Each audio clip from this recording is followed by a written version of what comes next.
sidewalk cafes, museums, monuments. Grand Paris is one of the most beautiful and picturesque cities in the world. But it hasn't always been this way.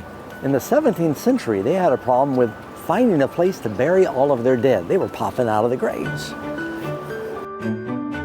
The cemeteries in Paris were spilling over. There were so many dead bodies were poking up out of the ground. During a heavy rain, the Cemetery of the Innocents, a wall collapsed, and all of these corpses were running down into the basements of people's homes. They realized they had to do something at that point.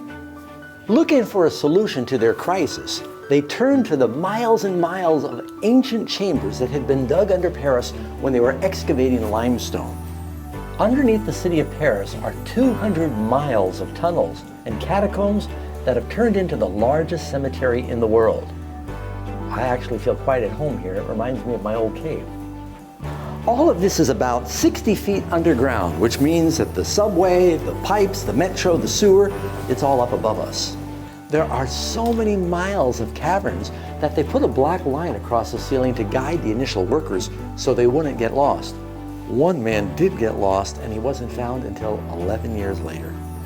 Once they approved moving the bodies into the catacombs, it took them 12 years to relocate the bones into Parisian cemeteries. When they first began to use the catacombs to store the bones, the workers were just throwing them in haphazardly, but the bones kept sliding down and they were tripping over them. So they learned that there was a method of stacking them like cordwood, it's even artistic, to help keep the path clear and to keep the bones from spilling down into the walkway. Some of the workers became very creative, developing these artistic barrels of bones. 6 million Parisians are buried in this place, 200 miles of tunnels. It's now the largest cemetery in the world. Over the years, people have done some research to see if they could detect any paranormal activity here in these tombs. They've never come up with any evidence. The Bible's very clear that the living know they'll die, the dead don't know anything. Now, Jesus said the hour is coming in which God is going to bring all the bones back together and resurrect, but there'll be 2 different resurrections. He says all that are in the graves will hear his voice. They that have done good will come forth for the resurrection of life, but they that have done evil, the resurrection of damnation.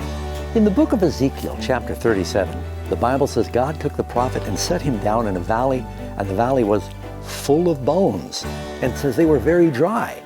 Then God asked Ezekiel a question. He said, "Can these bones live again?" Ezekiel said, "Lord, you know." And the Lord told Ezekiel, "Prophesy unto the bones." And he obeyed. And as he prophesied and preached unto the bones, a great wind came through. The Spirit of God moved, and bone came together with bone until they rose up, and they were a great army.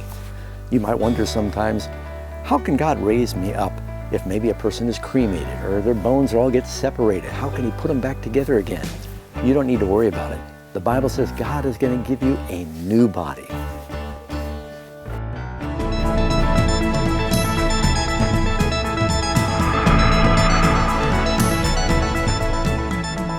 Check out some of our other videos on the Amazing Facts channel. And don't forget to subscribe right there. Do it now.